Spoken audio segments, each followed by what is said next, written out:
Magandang hapon mga ka-rides, may project na naman tayo, no? So ito yung bagong PCX 160 windshield. Dati to sa aking tindahan, sa munting tindahan natin sa online at sa Batangas na nagsara.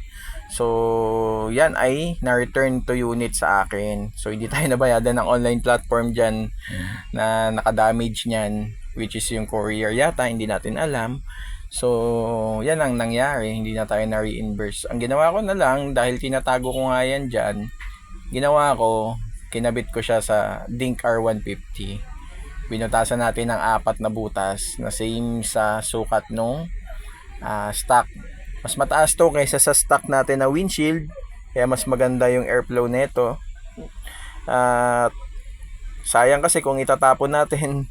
So, ginawan ko na lang ng paraan para makabit kahit papano, mabago man lang yung looks ng ating dink.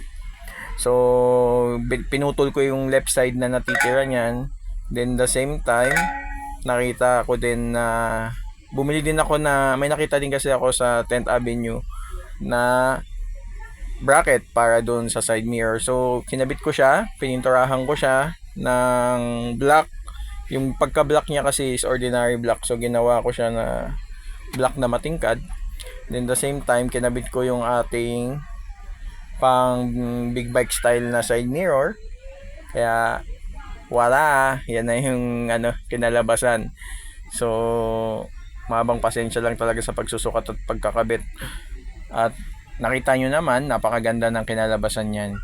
So, mas mataas siya sa ordinary yung windshield na puti, which is maganda din yung color niya. Color niya ay color smoke.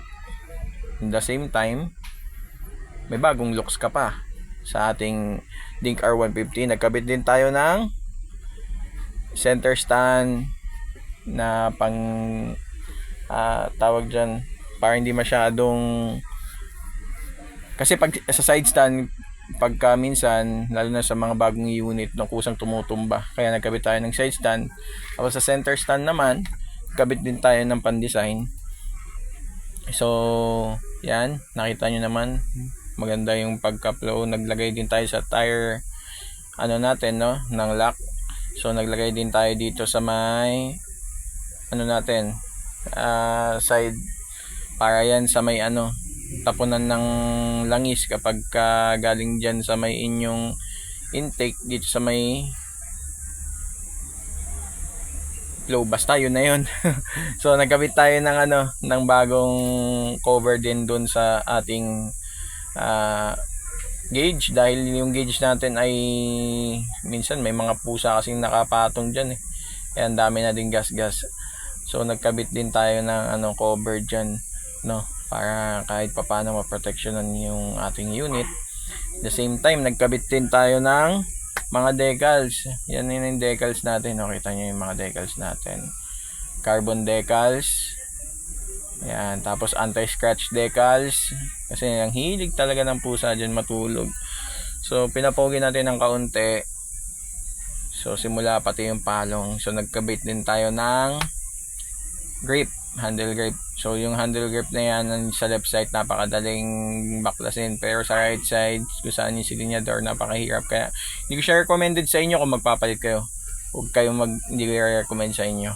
Sa akin kasi pansarili lang naman to, so pogi lang tingnan, pero yan, tiis pogi.